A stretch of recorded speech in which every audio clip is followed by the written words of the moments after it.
Hello guys, আশা করছি যে তোমরা সবাই অনেক ভালো আছো। আমিও অনেক ভালো আছি। টিচার্স ডে, আমার সকল শিক্ষক শিক্ষিকাদের আমার পক্ষ থেকে জানাই প্রণাম ও ভালোবাসা। তো চলো বন্ধুরা, আমাদের শনি স্যারের টিচার্স ডে দেখতে থাকো দেরি না করে। টিচার্স ডে করবার জন্য ঘর সাজানোর কাজ প্রায় শুরুই করে দিয়েছি। কাজের ফাঁকে নাচ ছাড়া কি চলে, তোমরাই বলো বন্ধুরা। ওই জন্য দীপকে আমি বললাম, ভাই তুই একটা নাচ করে দেখা। প্রায় রেডি হয়ে গেছিলো নাচার জন্য।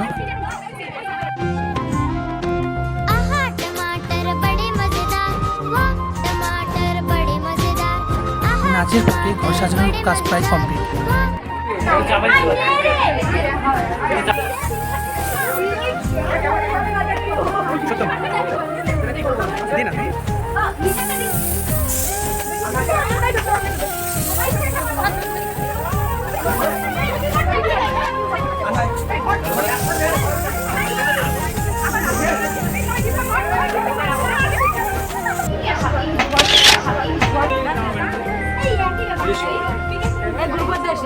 মিষ্টি তো নিলাম, ছবি ছাড়া চলে বন্ধুরা এই দিনে?